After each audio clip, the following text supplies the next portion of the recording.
Good morning, everyone. Thank you for joining us for today's training session. My name is Jyoti, and I take care of the software donation program Big Tech at Nasscom Foundation. Let me start with a little bit of housekeeping. All lines are muted. If you have any technical issues throughout the session, please type it in the chat box, which is on your webinar panel. If you have any questions during the session, please type it in the Q&A box. If you are on a Wi-Fi connection and have a multiple programs open, this can affect the quality of the audio and the video of the session. If possible, please close all of the other programs. This will help to have your best experience. Please note the webinar is being recorded and streamed live, and the link of the recording will be available on the Nasscom Foundation YouTube page. Now, let me call upon Saurabh Madan, who will set the context for the today's session. Thank you, Jyoti, for such a lovely introduction. Thank you, everyone, for joining us in today. And good morning to all of you.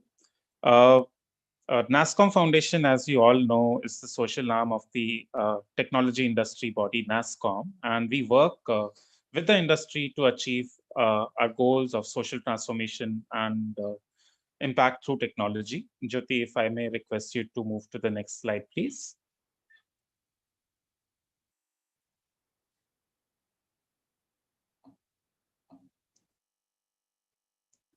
So here's a bit about Nasscom Foundation. We basically have been working towards two separate pillars. So one is skilling. So we start right from the bottom of the pyramid, wherein we try and skill people on digital literacy, to STEM-based skilling in schools, to employability skilling for college level students, and even industry level people. We also try and skill people on entrepreneurship. So far, we've been able to skill around 1.75 million people.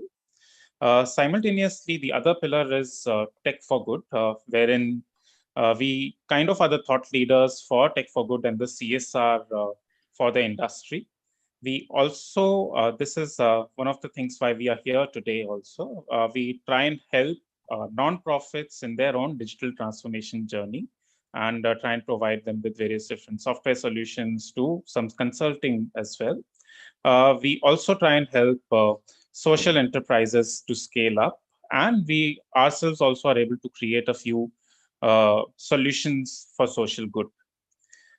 We also have a very active volunteering engine with us, wherein the industry volunteers come in and can help NGOs like yours to scale up your impact and to be much more efficient as well. Moving on to the next slide. So Big Tech is one of our key programs wherein we try and provide software solutions to all the NGOs out there in India. And the software solutions that are provided are completely, or maybe like at a highly discounted rate, or are also available at completely free of cost. So if you can move on to the next slide. So we try and provide software solutions to in a way that actually can help in all kinds of operations possible, from donor management to finance and accounts, to marketing, operations, security and backup, to your own infrastructure management. All softwares are available with Big Tech at nasscomfoundation.org. Next slide, please. So it's not just a platform basically wherein we try and provide solutions. We also try and provide affordable courses, and the solutions that are available are at a much cheaper rate. As you can see over here, Windows 10 Pro, which comes to around 14,799 rupees in the market, is available for just you at around 875 rupees. Microsoft Office 365 or Microsoft 365 is available at 0 rupees. So per user license can be taken up completely free of cost. Office 2019, of which PPT or PowerPoint is also a part of that we'll be talking about today, is also available at a highly discounted price of around 3,102 rupees. So I would urge that all of you actually, if you need any of these products or any of the other products that are there on Big Tech, do come back to us at bigtech@nasscomfoundation.org and avail all of these discounts. Now, talking about PowerPoints. Uh, PowerPoints are one of the most essential pieces of communication in the current day and age. We all know that. Uh, this unique mixture of words, pictures, animations, sometimes even audio and video, has had a trusted partner in so many has been a trusted partner in so many collaborative stories throughout the globe. For the NGOs too, we have used PowerPoints to tell our own stories and have evoked feelings of empathy, courage, anger, joy, pride, excitement, satisfaction, and compassion. Now, as the slide is in front of you, let's also talk about the numbers. Jyoti, you're moving a slide ahead. Please, if you can go back. Yeah. The PowerPoint presentation basically it already has the PowerPoint as a software already has over 1 billion installations worldwide, and it actually kind of dominates the market in such a way that PPTs or PowerPoints are actually uh, like having 95% of the market share. Over 500 million users use it daily, and the sad part though is that in a recent study it has been found out that after 10 minutes or so, people kind of end up tuning out of the presentation. That's where this particular workshop really comes in and will help you further guide as to how to create stickiness in your presentations, how to create a storyline that can actually create a larger impact for all the people who are listening to the presentation. If I may move on to the next slide, please. So with this, let me actually call upon Mr. Ayush Jain, who's a presentationist and the founder of Ink PPT, one of India's fastest growing presentations and communications consulting. With more than a decade of experience, he specializes in delivering tailor-made visual narratives for business leaders and brands across segments for Fortune 500 enterprises, unicorn startups, eminent personalities, and not-for-profits. So over to you, Ayush, to take us forward to the journey that you have been so far and how you think that we can create better presentations of our own too. Thank you, Saurabh, and thank you, Jyoti. Thank you very much for giving a wonderful introduction. And thank you, everyone, for joining in for this session. Without taking much of your time, I will quickly jump onto the session by sharing my screen. And we will, as the course progresses, I'll keep on sharing more and more insights. So, as you know, the session is about stories, humans, and presentations. And before we begin, I would like to talk a bit about myself to give my introduction. So, I am Ayush and I represent this organization called Ink PPT. I started this organization about 5 years back. So, if to know a bit about my history, I am a biotechnologist by education, a .NET developer by experience, and a presentationist by passion. So my passion drove me to my entrepreneurial journey to start this complete venture. And I have a lot more about myself also, as well as about the subject. So let's see what we are going to do today. I have a small request to keep this session carbon neutral.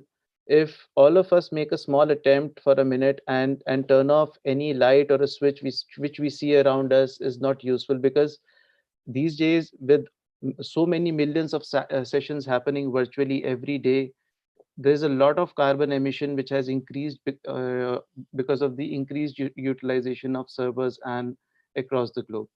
So this is nothing but a request. So if you are not in a position to do that, that's absolutely fine. uh, Good morning. So today's agenda would be that I'll give you my journey for 5 minutes. So what brought me here? Secondly, we'll be learning about the presentation attributes, the pitfalls, and how you can add life to your decks which you develop day in, day out. Then I'm going to share some practical tips with you, how you can yourself create those amazing presentations and how you can utilize those simple tools and play with them to craft awesome experiences for yourself. After that, we will move on to Funovate, where I'll show you a glimpse of how we keep on innovating and do fun activities internally at PPT. And lastly, I'll share the list of resources which are accessible to all of you to to free of cost to create your own awesome presentations. So let's begin. So tell you a journey, what brought me to this virtual room.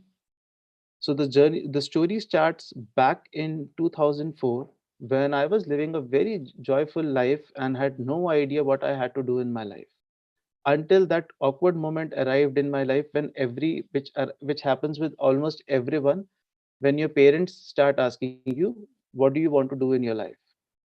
And I had no clue what I will be doing. So I just called up one of my best friends, and everyone has that best friend in their life whom they call up to ask, what should I do in my life and what are you doing in your life? So he told, maybe he read in the morning newspaper about biotech, and he told me the same thing, that brother, biotech has a huge scope. Why don't you do that? And I was so thrilled with the idea that, okay, I had taken biology in 12th also, so this is a perfect field for me. I imagined myself as the biodiesel man of the country in the future.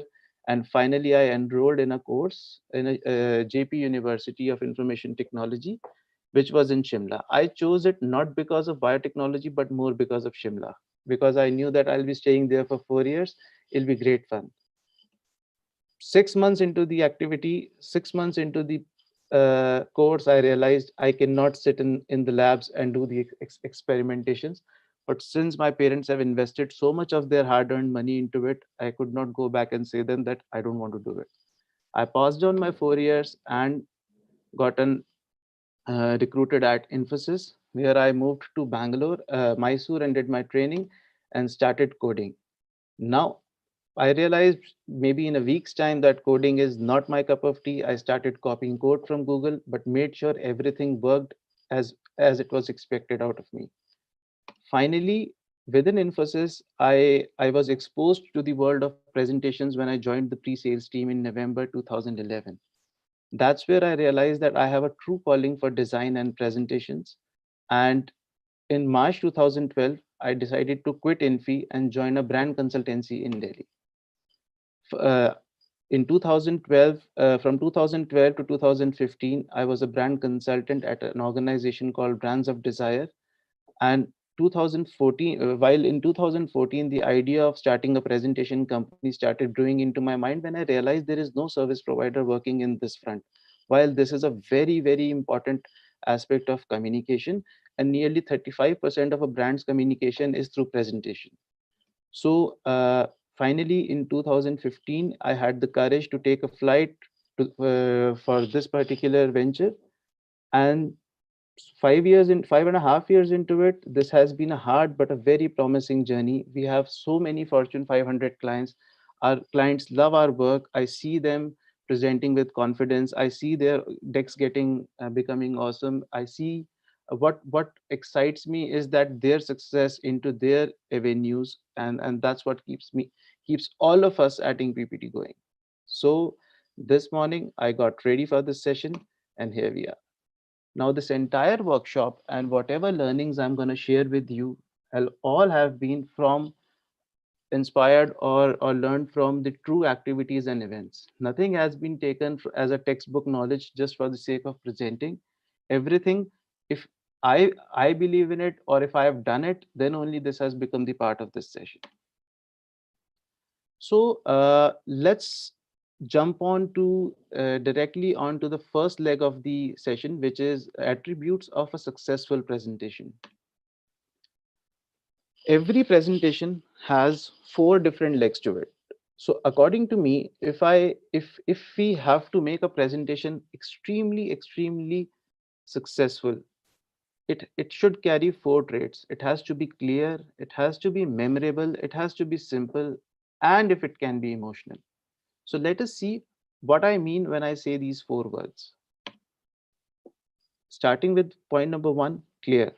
So when I say clarity, sometimes you might have came across presentations which are so much exhausted with content without a clear narrative what the presenter wants to say, usually end up not converting anything but leaving your audience confused.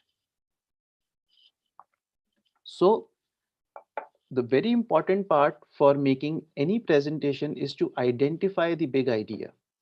When I say the big idea, I'm not saying that you should only and only have just one slide to it or just talk about one same thing, but you need to identify whatever you are presenting, this all should link to one deep message which you are trying to pass on to your audience. If you do not understand that particular big idea, then you will never be able to bridge everything into a seamless way, and eventually you will park a lot of unwanted information to your audiences. Plus, a lot of people have told me that they have so much to tell, they can't even restrict to single idea. But I always emphasize them on one point, that there has to be only one. See, if we start allowing two ideas, then it will be eventually it will become three. It'll become four, five, six, and we will land at the same place where we started, where we are today. Our presentations are crammed with too much of content, too much of messaging, too much of everything into it. Unnecessary iconography, unnecessary visuals, just to make sure that everything is covered in the presentation. And it is still not solving the purpose for us. So, how do we have only one big idea? That is something I suggest you do the mind mapping exercise for that. So, whatever comes to your mind, whatever you wish to cover in a presentation, keep writing about it. Just try to make a very organized tree chart of information which is originating from the center, which is the core of your brand, and just organize whatever you want to talk about. Just randomly keep writing everything on a piece of paper, and then try to put into some kind of a logical structure which I have shown here as a reference. Unless and until you do this activity, you will not be able to identify your key message. You might have been running a startup, or you might be running an NGO which has multiple programs. But when you are talking to a specific audience set, or when you are going for a specific meeting, I'm sure you're not selling each and everything. There is only one single thing which you want the audience to get interested or hooked to. So just talk about that and weave the remaining entire story around it. So that is what I meant when I say to have your very clarity, or having being clear in your presentations. Second is being memorable. Now, even if you have a bigger message that, okay, you need to invest into this program. Let's say this is a big, clear, bold message that invest is the clear one idea which I want to take out. But how do I make it memorable? Because I have to support this idea of invest into, or donate into, with multiple legs of information. So to do that, one of the ways of doing that is the bucketing of information. So sometimes you might have seen people organizing their information like three key reasons, five forces, seven innovations. So one such example of that is, this is a project we did for Samsung Pay. We did it about 3 years back, where Samsung Pay may have a lot of features. It's a mobile based payment solution which links all your credit cards, and you can just tap your phone onto a device to make a payment. But if you see, there are so many aspects of security, so many different aspects of secure transmission, MST, near field communication, offers, devices, and everything.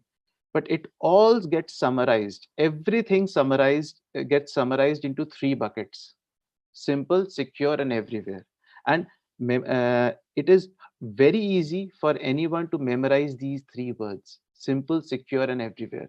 Now, this entire thing is leading to one idea, that you need Samsung Pay, or you should start using Samsung Pay. So the bigger picture or the clarity is there. The part of being memorable is also there, to in a way that they have bucketed the information.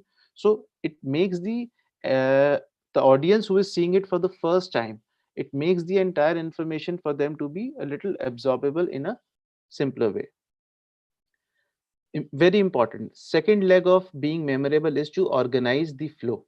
So here, when uh, I've came across numerous presentations which come to us in a raw form, where there is not a right narrative being set out. Every information is there.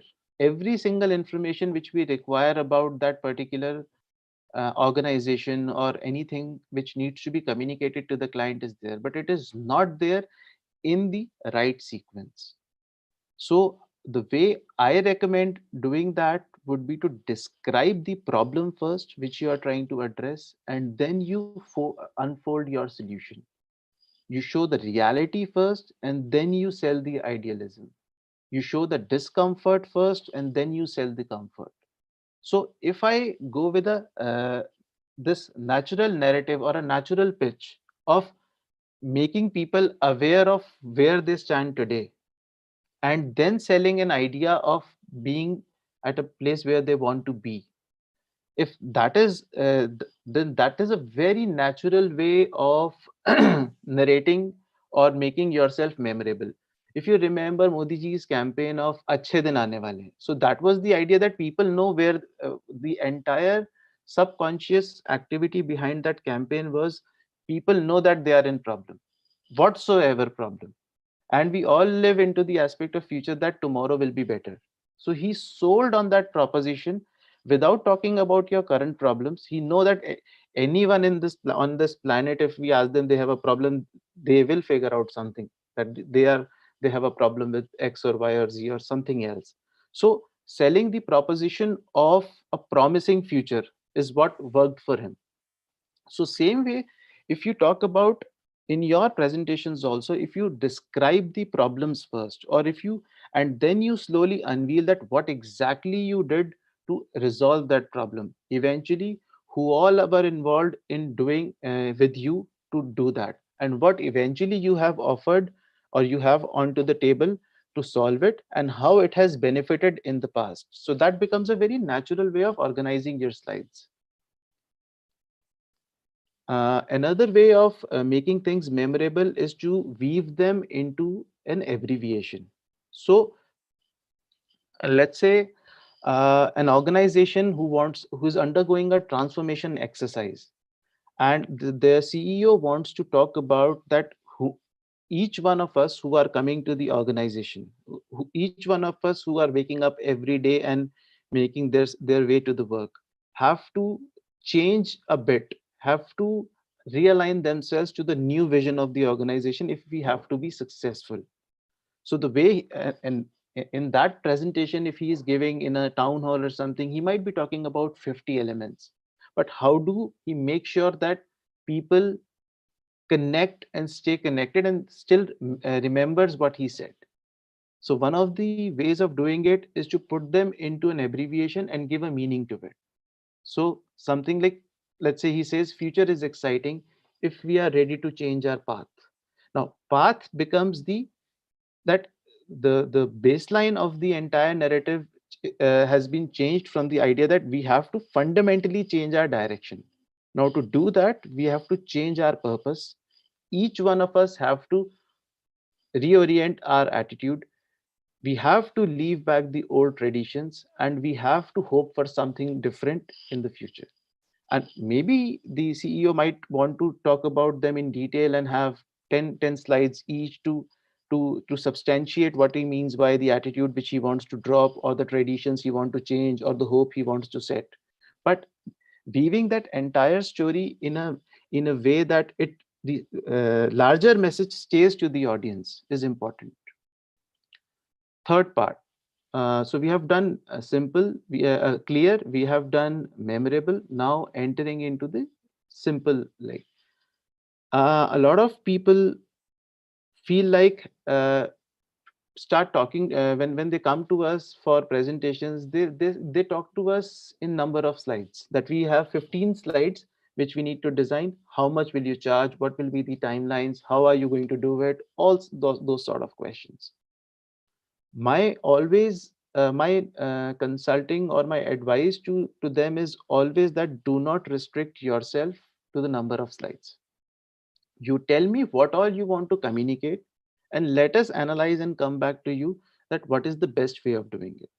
Because he like for example, he may from the cost factor, if we see, he might come up and say that I have a very limited presentation of 5 slides, but he has crammed everything about his organization at every pixel corner of the deck. It doesn't solve the purpose. Neither we would be happy to assist in those cases, or any other presentation expert who would be working for any of their clients would be able to help in a better way. Just then they maybe just be able to visually enhance it. But the better way of making your presentation, your messaging, your everything memorable to your intended audience is to split the messages. Try splitting multiple messages into different slides. So on the left side, if you see of this visual, it's your brain. You have everything on your subject. You know everything about your XYZ NGO, or the area in which you're working, or the impact you're bringing onto the ground. But just imagine the listener who is meeting to you for the first time. Neither he has the patience, neither he has the time, and neither he has the will to listen to you and hear you completely. So you have to pass on your information so in such a subtle way, in such a nicer way, that it slowly winds into his brain, and then he or she recognizes you in future and connects to your story. So if you follow the principle of being clear, being memorable, and then you split your messages also into multiple slides, then you are creating something which has a lasting impression and which may lead to qualitative conversations. Ideal recommendation would be one message per slide. So 100 clean slides will yield better result than 20 crammed ones. So for example, since the time we have started the session, we are already at 37th slide, while we have just spoken very limited of the entire information. The reason for that is I have just kept one message on one slide, so that it makes it very easy for people to absorb the information. I could have crammed all of this into 5 slides also, my entire journey with smaller graphics onto one slide. But rather than doing that, I had more slides and I showed them everything larger than life, one by one, so that the person on the receiving end who is meeting or who is attending such a session for the first time, or absorbing the knowledge on this subject for the first time, should be able to take up in a slow fashion. Then coming on to the part of being emotional. Now, this is something why I always believe that presentations can spark emotions and would yield better results is, eventually at the end of the day, whatever business we do, where all we go, we all are humans. So a human to human connection is the most strongest relationship we can have, rather than a B2B relationship or B2C relationship. If we want to add an H to H factor, human to human factor, try creating some emotional aspect of within your presentation narratives. Let's learn how you can do that. So speak of the benefits. So rather than telling them about, for example, if the leftmost visual we look at, if let's say this is an insurance company's advertisement and they're using this specific picture, and if there any insurance seller who has came to you and used this picture. Now, what he is trying to sell you, or he or she is trying to sell you, is that you fulfill your desires with the higher returns. Now, how does that happen? How much you have to invest, where you have to invest? But if there is 1% of the traveler within you, you will immediately connect to the idea and you would want to listen more. That if you can make this a reality in my life, then I am willing to hear that. Let's say if you're talking to a logistics partner, or a company who provide who wants to ship a lot of material, and we tell them that you will never miss a delivery again. So you might be having a lot of returns, you might be having a lot of order cancellations, delays in delivery. But if you implement our service, or if you implement our solution, or if you take uh, our particular software and implement, you will never miss a delivery again. So that's the end benefit, which will eventually emotionally connect with the audience, giving him a feeling of satisfaction, calmness, happiness, and being good at what he's been trying to do.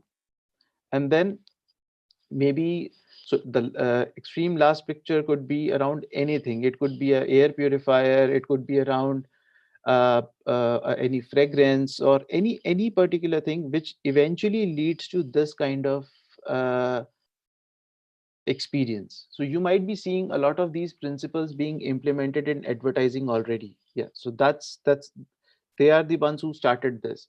But when it comes to presentations, suddenly we forget that advertising mindset, we forget that benefit oriented mindset.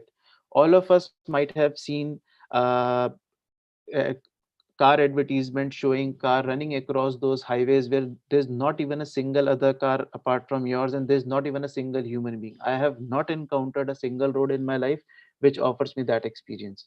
But still, they are trying to sell us a feeling, and we end up buying those cars just by connecting with that thought of being in that position one day. So that's where I'm coming from about on the idea of selling a dream. So people don't buy products or service, people don't uh, donate or invest, people connect with the feeling and want to stand into a situation or be into a particular situation, or be a part of a specific cause. So rather than telling them about your key propositions, what your service has to offer, always start talking to them about a dream which they want to live in, but they are not able to because they don't have the right solution. That's where your product, service, or solution can add a lot of value to their life, more than the key USPs which your product or tool might have, and your competitor might come up with a better product second day. So that's where your brand building and your subconscious association with that particular listener will start happening. So for example, selling an idea of having a family time together, selling an idea of living into this house and owning this house, selling an idea of being fit, being smart, being able to drive a car like this. So these are the dreams which we all live with. And if you really see, all of us today, all of us who are attending this session, so we have about 281 people who are currently the part of this session. All of us buy dreams throughout the day. Whatever products you buy, like for example, a toothpaste might be available for 20 rupees also, but you go and buy an 80 rupee toothpaste because that 60 rupees is being paid for a dream which you might have seen on a television. So likewise, if you start examining your life, you will see that a lot of dreams are being sold to you. And even the creators of these advertisements or these narratives, they themselves buy some other dreams. So it's all selling and buying of dreams rather than selling and buying of products. So if you can bring in this form factor within your presentation, then eventually you will start seeing much more effective narratives and delivery.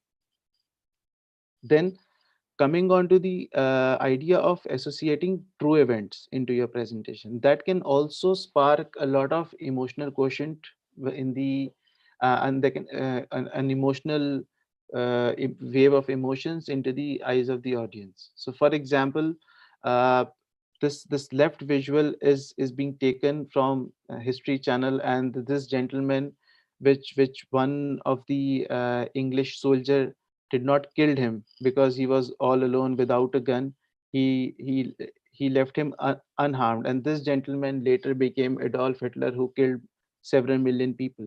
So now if you tell this story and have this visual, then it connects, people know that what Hitler has done, or people know what has happened when uh, when the human race landed onto the moon. So that was a huge discovery, and that was the huge milestone.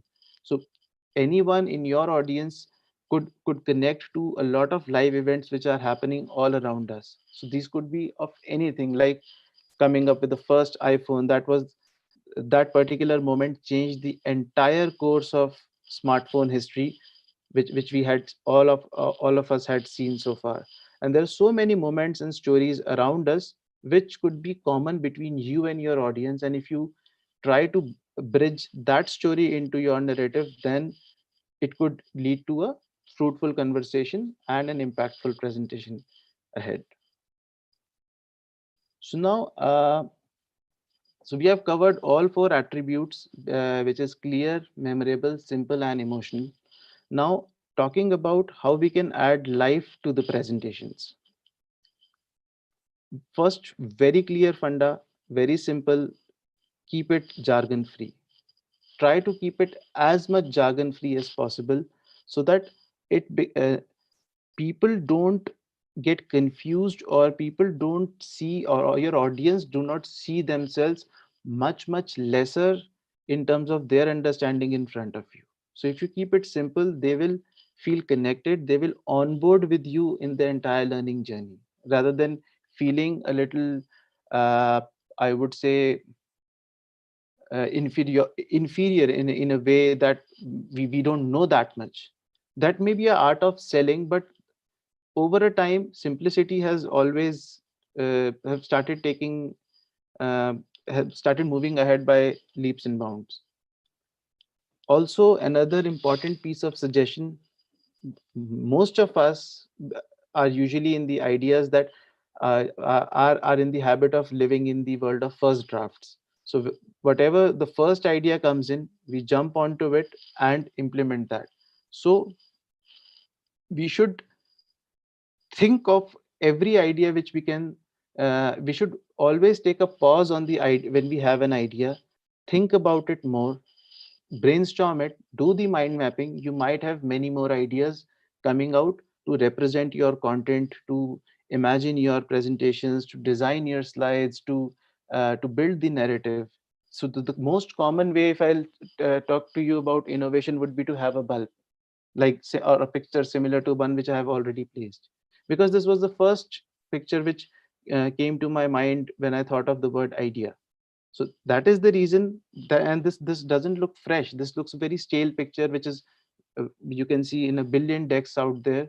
So the entire reason of having this picture is to tell that this was the first idea that came to my mind, and I used it. It may not inspire that wow factor in the eyes of the audience. So, or it may not be able to connect with them, and it will not be able to trigger any kind of emotion. So think more about what kind of visuals, what kind of content, how your entire narrative to be built. Do not live in the world of first drafts.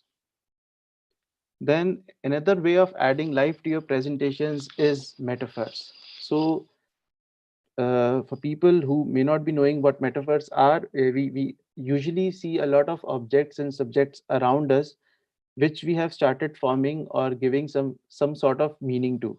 So for example, if you see all these images, every such thing, maybe Great Wall of China represents pride, or the first computer which is out there on the left, which is the first personal computer, represents that historic way of how computers have evolved, or the extreme bottom right picture represents the a dark future of end of humanity, or maybe this ostrich picture represents something. Although none of them, all of these things are happening naturally, without give without particularly giving that same message. But we as humans have started learning about taking inspiration, a lot of inspirations from nature and things around us, and started associating those activities with something or the other. So, and you might find in different geographies, in different cultures, there are different metaphors which are always being reused repeatedly. So if you're talking to a specific in a specific country, or if you are talking to a specific set of audience, you can always identify what kind of metaphors which can connect your content and your audiences in a better way. So you have to do a little bit of research on that, but yes, you will find metaphors being used all across, and they form a very smart way of uh, uh, having that hook between the audience and the presenter. Now, coming on to the data visualization. This is another thing that a lot of times we see that our presentations have a lot of tables, infographics, data, and charts. So how do we make that interesting? How do we have how do we have that information in a way that it it's different than the usual? Okay, so I have some examples here with me. So this was a standard representation which the data which was given to us, that the branded versus unbranded footwear market by 2020 would be, the branded market would be 30,000 crores, while unbranded would still be the 40%, and this 60% would be the 30,000 crores. So we did not mention footwear anywhere in the slide, because we have shown two visuals which represents footwear. And in the branded market, we chose a shoe which had those three lines which resembled Adidas, and many of the audiences who connect to that particular symbol may know that yes, this represents a branded ecosystem. And hence we tried visualizing this entire slide in a very subtle format. Another example for an agro client where the graphs were to be shown, and they are the makers of agrochemicals. So we represented using these what do you call them, wheat. So we have represented these infographics using having some smarter element than the usual bar charts. Then this is a deck which comes from Snapdeal presentation, which we designed long back. So this is how they see India. For them, India is a country where 10 million marriages happen every year, which speaks of 1,600 dialects, 1,100 movies every year, giving rise to more than 5,000 different trends of clothing, goggles, bags, or anything which will eventually trigger sales. 36 different cultures. Every festival triggers a purchase of it, let's say at least 5 products per person of different requirement. It creates a huge potential for so many new purchases. And then on the climate part, India experiences the most extreme climate of -50 to +51 degrees, so which offers that all kind of products are being utilized and useful when it comes to India. So that's how a different, altogether different visualization has been given to this data, while when it came to us, these were just like the bullet points on a normal slide. This is how we've shown how the business contribution is growing, and how the numbers of stores are increasing from 2015 to 2017.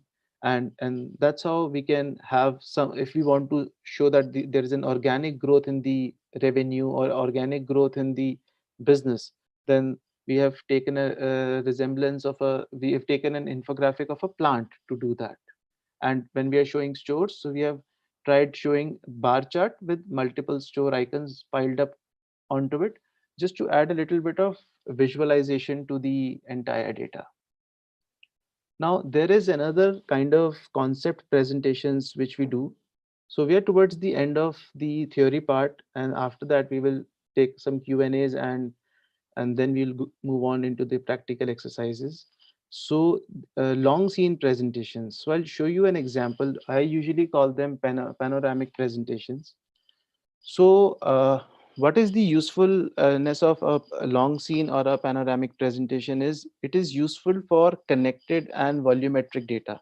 If you have too much to tell while you want to still keep your audience hooked through the entire presentation, how do you do that?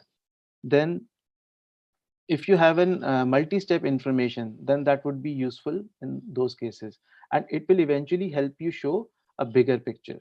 So these are two examples which we had. So one is the LinkedIn Sales Navigator journey of how you can use LinkedIn Sales Navigator. So this is basically a long scene which is created using 5 slides. And the bottom one is an award application for one of our clients where they wanted to show what all they have done in the last year, and they wanted to apply for an internal award. So we gave this concept, the entire concept, the idea of the wall of fame. And so just to give you an example how this particular slide works is there are multiple slides which moves in horizontal format and connects the entire information. So eventually it shows you the bigger picture. Another such presentation, scenic presentation for a long scene or a panoramic shot would be this, where we see a complete scene at one go, and then we focus on different aspects in that bigger picture. And this all has been done using PowerPoint.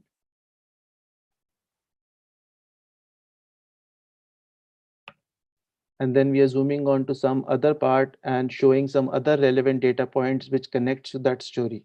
So let's say if you're bringing you're doing any kind of activity, your NGO or your startup is working in any domain which has interconnectivity, or you can think of an interconnectivity which can be brought. So you can imagine your ecosystem as a bigger picture, and then focus on different attributes of that picture to weave the entire story. So if you're working from the supplier side, or the demand supply management, or any kind of educational initiatives, or other kinds of stories, then similar way you can connect them at in single scene and bring some interesting aspect to it. So we are concluding here this particular session, and if you have any Q&As, I'm more than happy to take them. So I think there are some Q&As which are coming in the Q&A box. I'm stopping the screen share for a minute. Ayush, I can read that for you. So one of the questions that has been asked is, could you please tell a minimum or a maximum amount of slides generally a PPT should have? So as I have already mentioned that for me, the number of slide is not something which is a deciding criteria whether we should go with that approach or not. For me, the number of messages, the number of information you want to display, or the amount of information you want to pass on to your audience plays a critical role. So if you follow these principles, you try to apply these principles, you will also fall into a place where you will not be driven by the number of slides.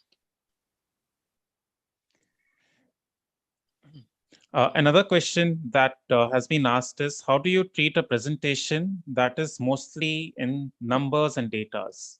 So I think the previous few examples where I've Yeah. shown the long scene and the data visualization, that's where I think some of the applying those visualization ideas can simplify the entire, or add some element of interest and interactivity to that data which you are presenting normally.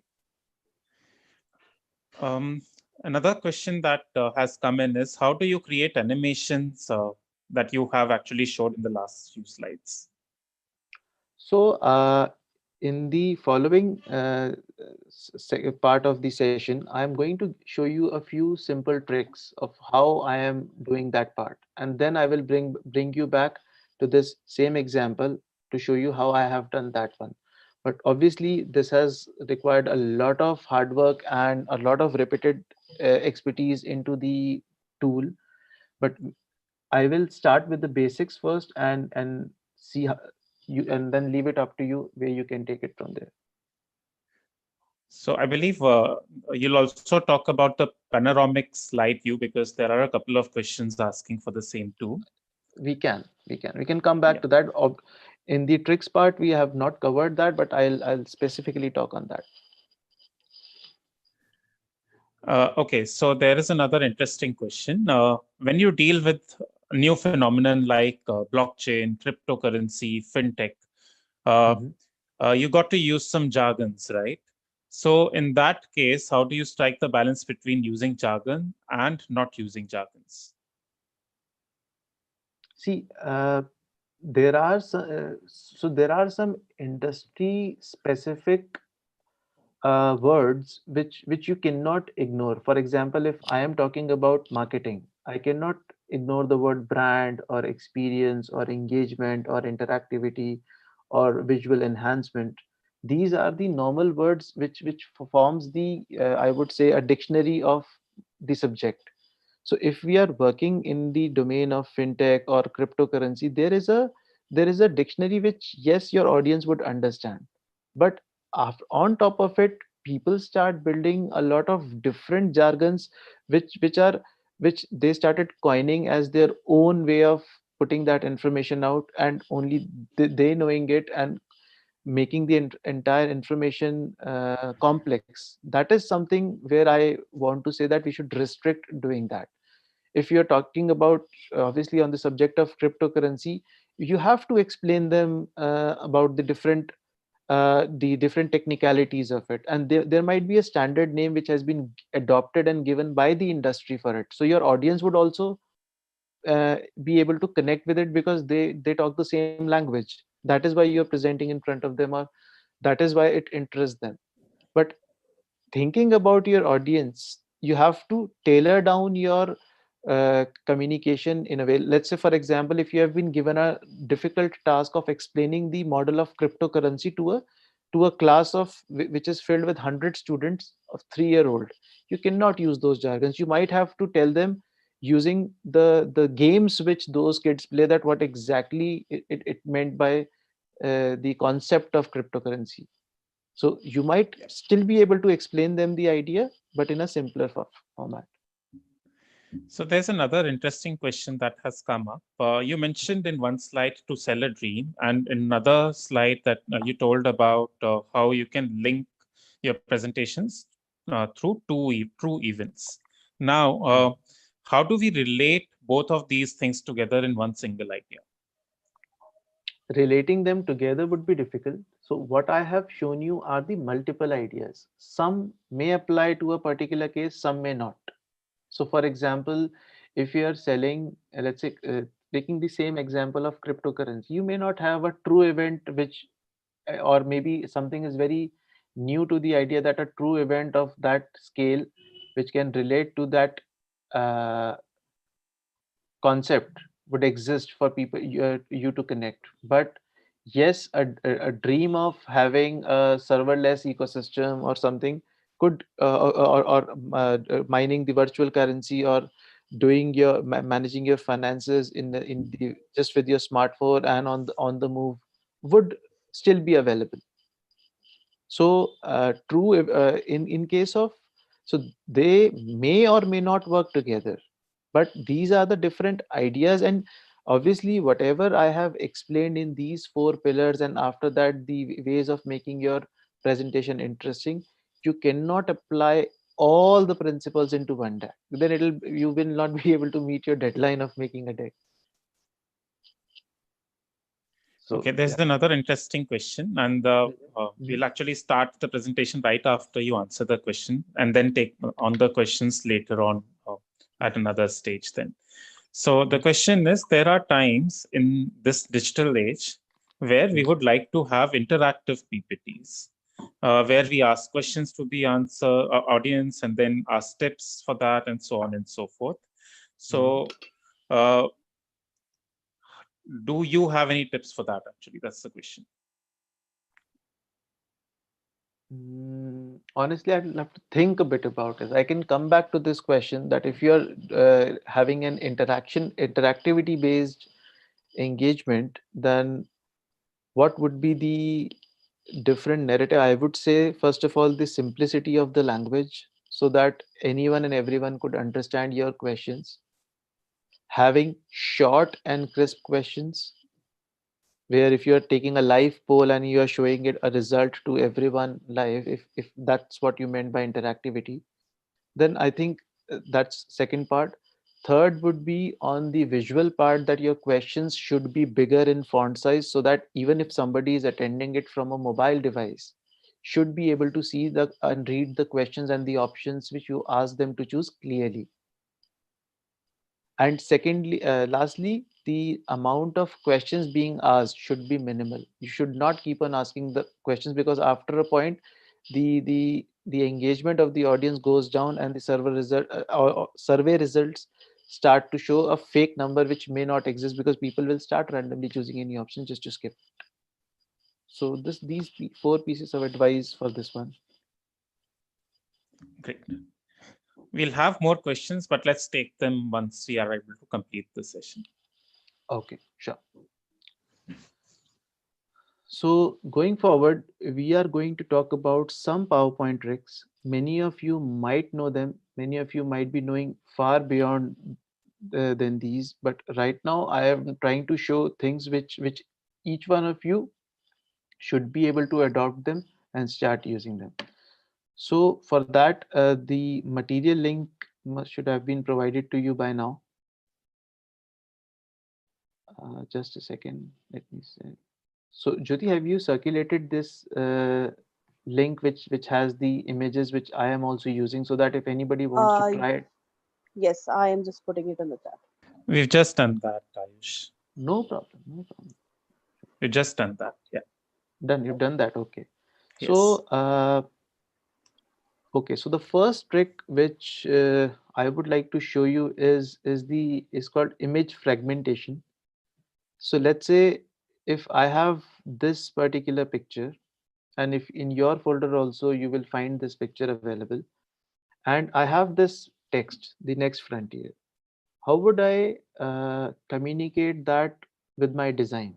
That my and I want to use this picture in a simpler way only, and so I'm going to show you how the fragmentation part works for it. So when I'm saying next, so it's basically something moving into the forward direction, right? So for that, I have inserted an arrow like this, and I'll just put this arrow slightly smaller to my image. Okay. And then I select, so this particular feature which I am explaining is available in PowerPoint 2016 and Office 365. So you have to select the background picture, press shift, and then you select the front arrow. Then you go to shape format, and you can do, you go in the left option where you have merge shape, and you do the fragment.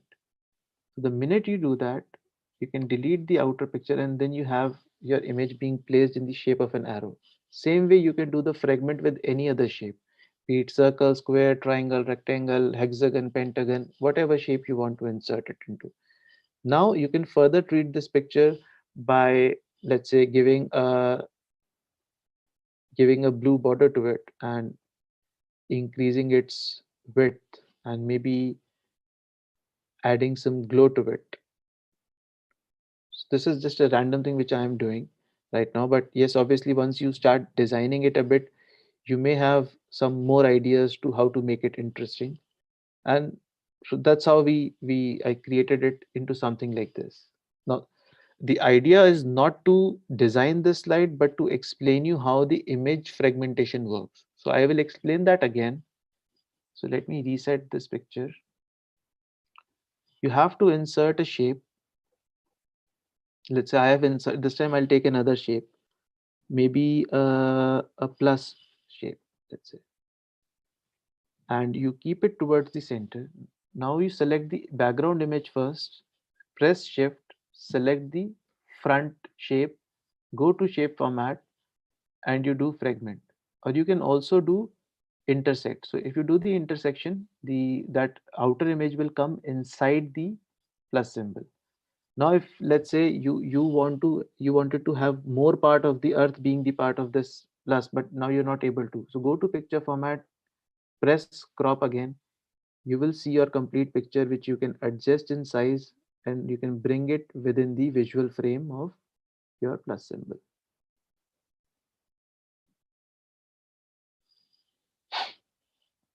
So just a second, it's my screen is loading a bit. Yeah.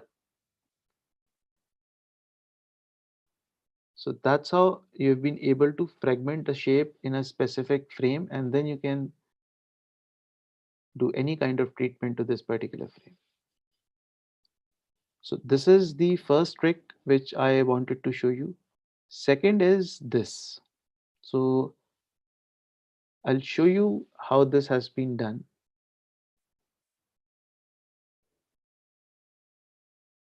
Many of you who are expert in presentations making would be knowing it by now and should find it very easy.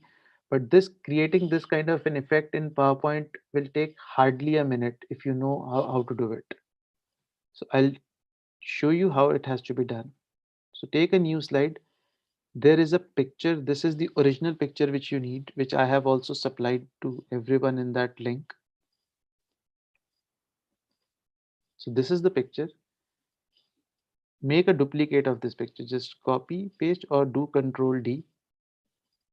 So I have created a copy of this picture now. First of all, make this picture grayscale. So I'll go into the color under picture format and I've made this grayscale. Now, second thing is I have to again take this same picture and make another copy of it. I have done that. Now I'm going to use the feature called crop to only take the ball into consideration. So I have cropped everything else and I'm only retaining the ball part to it. So this particular effect can be very useful when you want to show a transformation story of any girl or a boy or a family in the social impact stories, that everything is grayed out and their face is being showed in light, those kinds of effect. So let's say now this ball has been cropped. Now I will do it crop to shape and put it into a circle so that I have a perfect ball with me. Now the second thing which I have to do is to, if you see, the problem is these fingers are still not being cropped properly. So I'll take this image, I will go to remove background. So once I have done the remove background, you don't worry about this outer area, only worry about the area which is shown uh, within this white box and within the dotted line of it. So I will select the option of mark areas to keep. I want to keep this entire ball with me, so I'm just marking on top of it. Okay, so earlier this remove background tool was not very effective, but now with the recent updates of PowerPoint, this has become quite good. Now, if you see, the fingers have a pink effect, so that means that area will be cut out. That area will be removed, and I actually want it to be removed. So this is the perfect picture. Now I'll just say keep changes. So I get a picture which is like this. Okay. So you can do a similar cutout with any of the faces or anything. Now, what I have done is my picture is being placed here and this ball is being placed here. Obviously, with some adjustment, I can do it the pixel perfect mapping. Now, the first part of the animation is I've just faded in the ball. Okay. And the second part I applied is I have faded out the background image. So exit mode of the image. Okay. Now, the second one works after the first one and it has a duration of about, let's say, 5 seconds so that it happens slowly. And same way, I add a duration of 4 seconds to it to make it come in a very natural way. And that should happen with previous, or I can do it on a click also. So you see the same effect being created. The ball is coming into uh, vision first, and with that glow, the entire environment has started glowing. So this is a fairly simple way, but the effect, now you have understood how to do it, so it looks very simple. But otherwise, this would have looked very complex. That how do you achieve such result? The third effect is the sunrise effect. So how about having, I'll just make a click and show you the effect. How about having this kind of a touch to your images?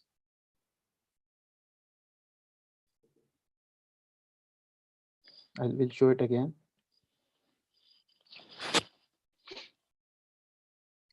So if you see that there is a double layered effect being coming out of here. So very simple way. I'll again create a new slide, and there is a picture which is my original picture, which I have, which I'll keep it towards the back side.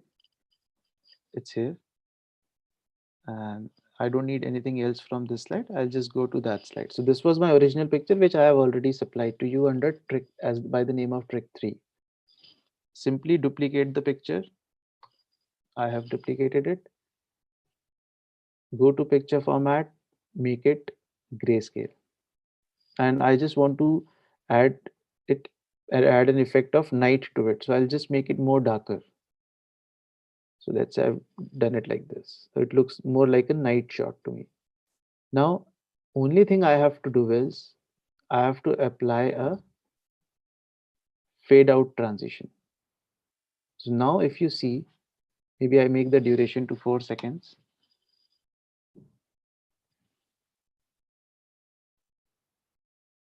So, but now that effect of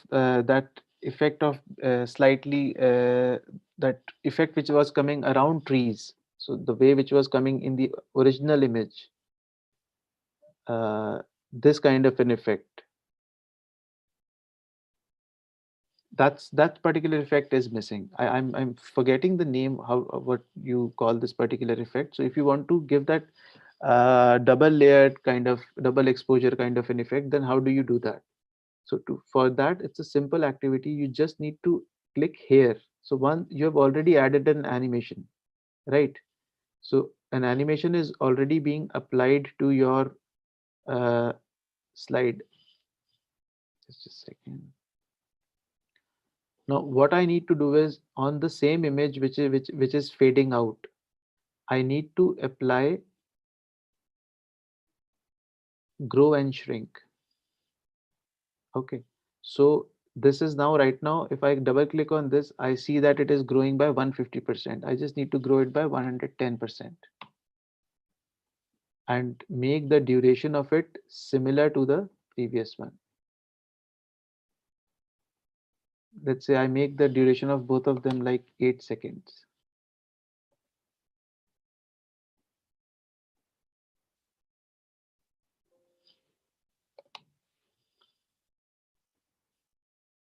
And now once we run this particular effect here, it will create that same effect as it fades out, and because it is now growing and fading out at the same time. So that's why it created that effect of being from darkness to sunrise, and at the same time that growing effect was merged with it.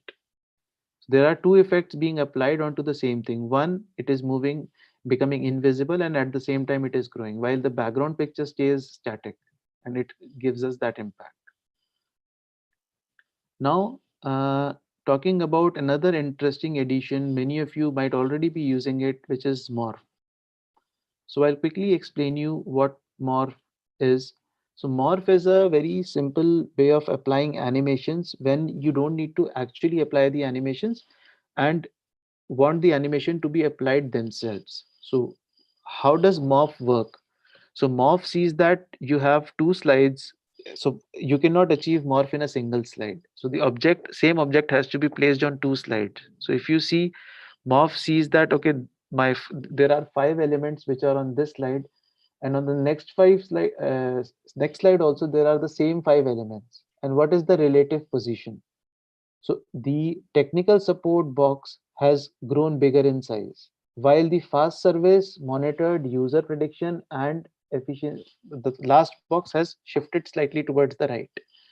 So this, if you select the first slide and go to transition and select this option called morph. You have to go to transition and select this option morph.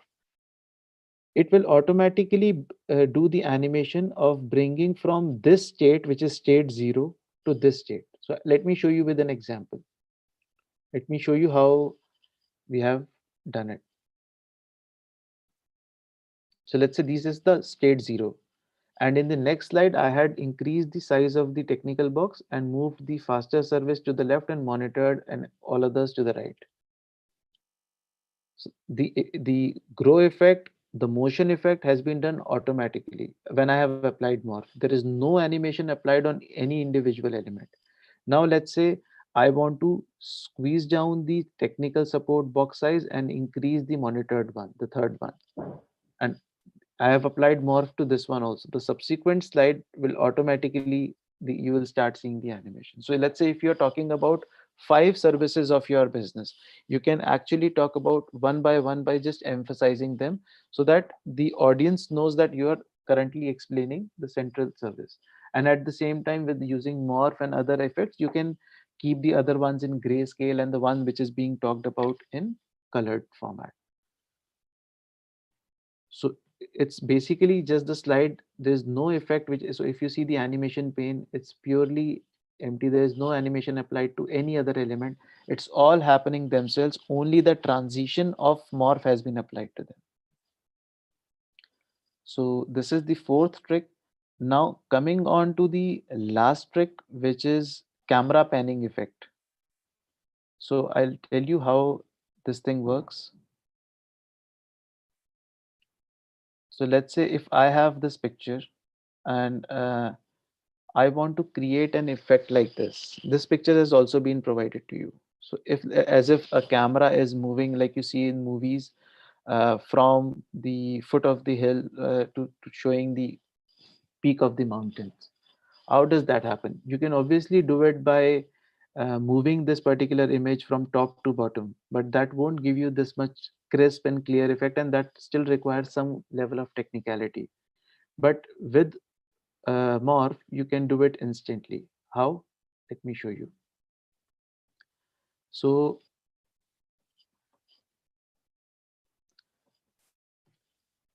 this is the original picture which I have. So I'll reset the picture and size. So this is the picture I have. Now what I have done is I had increased the size of the picture to match the width of my slide.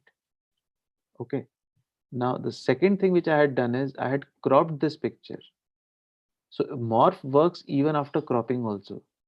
So if I have cropped this picture, just squeeze yeah. So I have cropped this particular picture onto the slide to only show the visible part which I need to show. Now let's say if I want to start from the bottom, so I will crop again and only bring my bottom part into the focus. And now I duplicate this specific slide. And in this slide, I will again go to picture, select this image, go to picture format and click on crop to bring the top part of the mountain. So now this is the 0 state where the foot of the hill is being shown with the cloudy effect, and this is the top part of the mountain. Now in this particular slide, I will just apply the transition of morph. Okay, and on this one also I will apply the transition of morph. Yes, so you have to apply on the following slide, not on the previous slide. So if I'll remove from here, yeah. So if I have this as the first picture, so right now it's happening very fast. Reason is my transition time has been set to 2 or 3 seconds. So if I go and set my transition time to from 2 to 10 seconds, you will see that entire panning happening very slowly. So now this entire motion happens in 10 seconds. Your image is being cropped, but still under that the morphing works. Which part of the cropped section you want to show, it slowly and takes you there. So this brings us to our second Q&A. So if you have any questions regarding any of these techniques, you can ask me. I can give you re-explain you that entire step, how that can be done.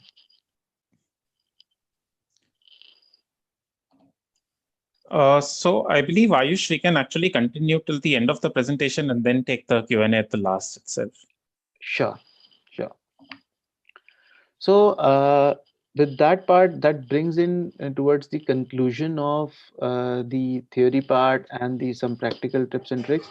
Now, I would like to take 5 minutes of yours to show how do we innovate with fun, some fun activities at Ink PPT.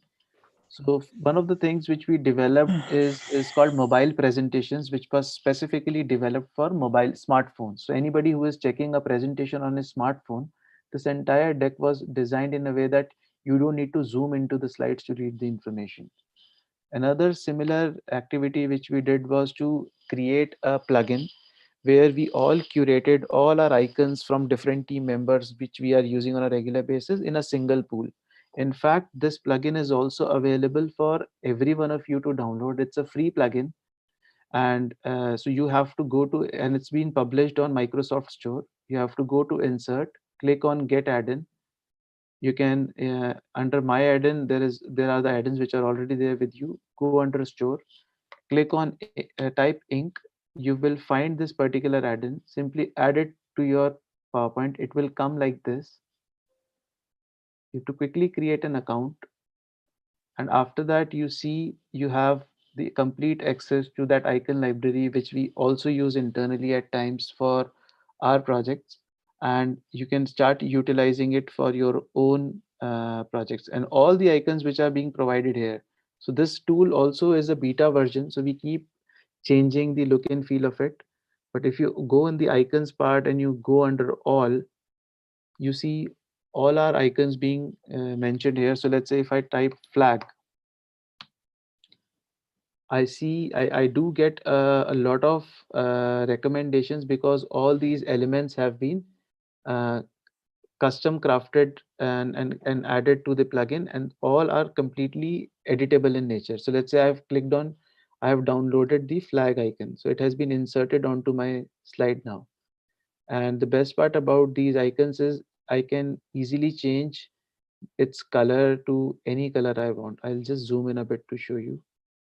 Yeah. So I can easily modify and change its color to any other color of my choice. So these are completely editable sets, and I'm thankful to the great team we have inside who helped us, who all together created this wonderful plugin. And all these assets being, it took a lot of time to manually tag each one of them with 25 to 30 different keywords so that you can get the right kind of icons with your searches. So this is a purely free plugin which is available for you to use. Another interesting thing which we did on the knowledge front is to it was an idea which came to my mind. I discussed with the team. They loved the idea. A lot of members got excited about it, and they helped me create this. This is a periodic table where every single element you see. So for instead of hydrogen, we have heroic. Instead of lithium, we have lively. So instead of sodium, we have Na, we have natural. So for every single element, we had taken some or the other element of the presentation, and we have bucketed them into different segments of design, public speaking, imagery, storytelling, typography, and copywriting. And that's how we have. And every week, I publish about 5 different elements on my LinkedIn. So I'll show you that profile link where you can get a sense of that. We also have, so these are the cards which I publish every week once and talk about 5 to 6 different elements in detail. So these are some smart cards which we are planning to pre-pandemic. We were planning to fabricate them and have it as as a gift to any of our people whom we meet, any of our associates. But after the lockdown and all happened, we were not able to execute it, but we'll do it now. So in terms of presentations, we don't see it only from the aspect of creating slides and pitches and visual narratives. We presentations, if you do it right, after a point you will start using it for a lot of things. So there's a possibility of creating touchscreen solutions, UX UI design, animated films, digital signages, infographics and gifs, business reports, e-learning trainings, emailers, event content, campaign creatives. We do all of it with PowerPoint and other similar other presentation tools we have. So there's a lot more we do it. Now coming on to the part to tell you the resources we have for you. So one has already been explained, which is Ink PPT Plus plugin, which you can download and start using it. The second comes in for the three different platforms. So I'm going to cover one after the other. So first we will talk about Unsplash. So Unsplash gives you unrestricted access to some of the best photography in the world. So if you don't want to spend your money on buying licensed pictures from Shutterstock or from Getty, or you don't have budgets for it, then Unsplash provides you very qualitative pictures which are completely free of any kind of commercial restrictions.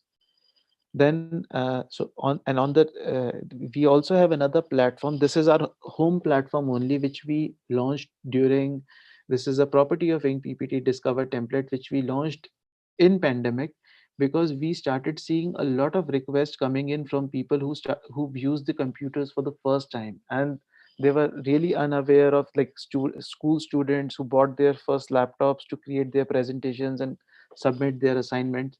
So we received a lot of uh, inquiries from those people to for free assets.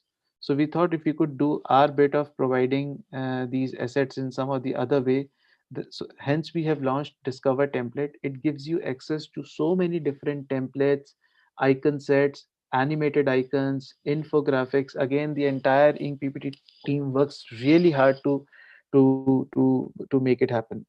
Let me give you a glimpse of this.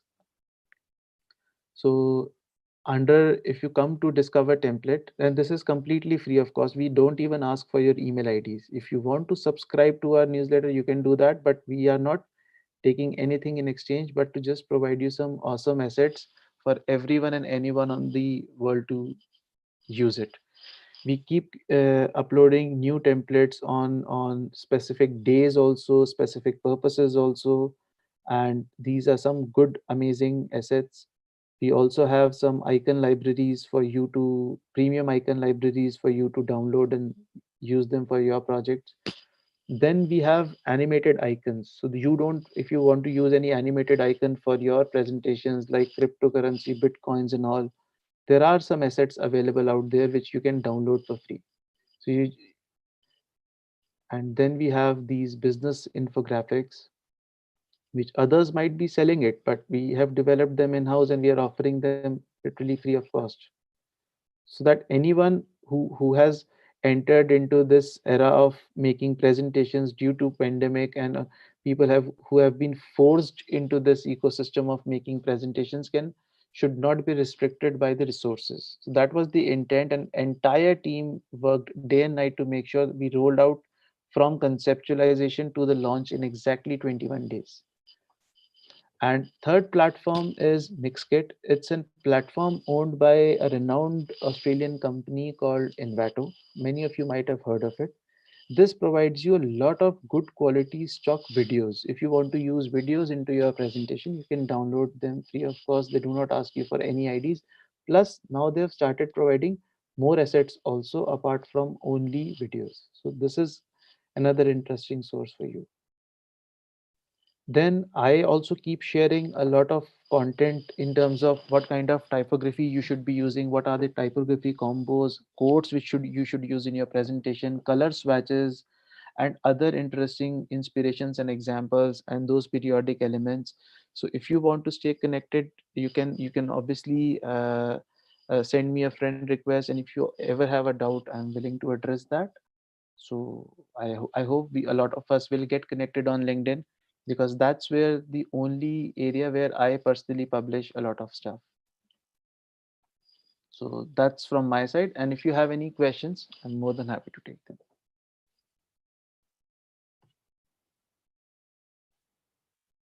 Yeah. Yes, Ayush, there are so many questions. We'll start with something that has been put on the chat box first up. Mhm. So sometimes we use pictures randomly from the internet.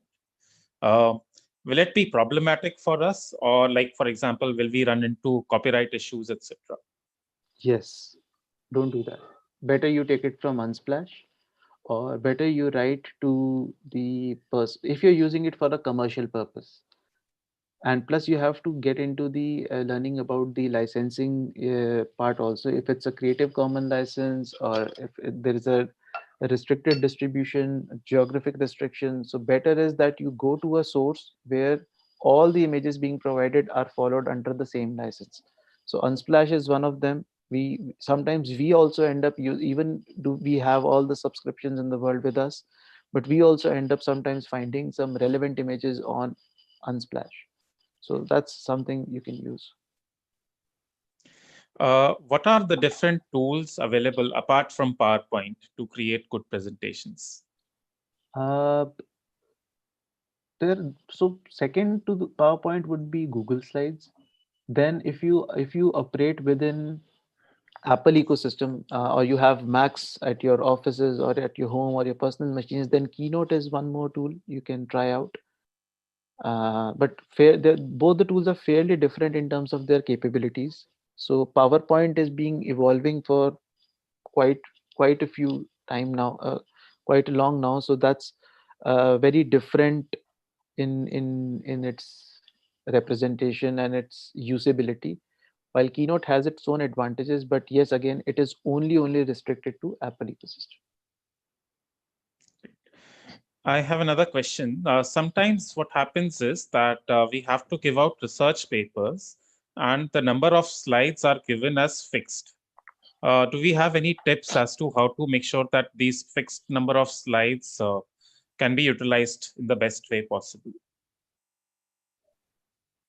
I think for that I need to have a very specific question on what kind of research paper, how much information, because it could, you can only talk about the outcomes, or you can just describe that entire research with images also, if you are personally presenting it. But if you're sending it over an email, then then that is not something which is more like a presentation, but rather than it would be like a document. So then if it has more words, then you can't do much about it, because then that is a restriction being placed. Yeah. How necessary is it to use a 3 by 3 or a 6 by 6 format for presentation? I think it meant 3 by 4 or 6 by 9, I believe. 4 is to 3 and 16 is to 9. Yes, yes. Okay, so 4 is to 3. See, forest both are right, but the point is the devices which we use day in day out have evolved from 4 is to 3 aspect ratio to 16 is to 9. Now you will not find even a single laptop or a device available out there which is in the aspect ratio of 4 is to 3. So there is no point sticking to 4 is to 3, because then you have those black vertical bands on the left and right. Better you switch it to 16 is to 9 and use your entire presentation left to right, so that you can ease out the information rather than cramping it into the middle part of your deck, while leaving those black patches which adds no experience to the person who is seeing it. Okay, I have another question over here. How to find some commercial pictures and icons? I believe you already answered that. So you can Uh, take from Shutterstock. Yeah. yes. So can you also provide PPTs for us to practice upon apart from just images? So I suggest you go to Discover Template. You will find various good templates out there, animated icons there. So you have all the assets. Then the only thing which is, and I've also told you the areas where you can get videos from, the images from. I think then you're free to try whatever you wish to. This session is also being recorded, so you also have the entire knowledge on how I did it, and you can learn about it. And there are so many very beautiful tutorials there on YouTube also about presentation. So I think with the combined use of them and the assets being available to you, you can do a lot. Okay, I think we have already reached our time limits. So Mm. I'll now, I believe, pass it on to Jyoti to end this particular session. Thank you, Ayush, for No, being pleasure so is kind mine. to answer all these queries. There are so many others, but maybe we'll take them all offline. Sure, Thank you, sure, sure. Saurabh. Thank you, Ayush, for such an engaging session. I am sure all our attendees will be able to work with this exercise and come back tomorrow with the same enthusiasm as they have.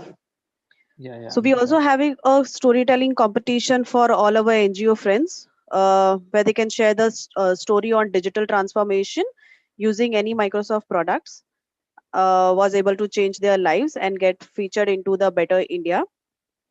The story can be in any formats, PPTs, videos, documents, or any other formats. With this, I would like to end up the session. Thank you all the participants for taking out the time for this session. We at Nasscom Foundation will continue to bring such sessions to you. Wishing everyone a very happy Merry Christmas and a Happy New Year. This is Jyoti signing off for now. Take care and be safe. Thank you, everyone. Thank you. Thank you, Thank you. everyone. Take care. Thank you. Thanks a lot, Ayush, for your time. Same here. Same to you.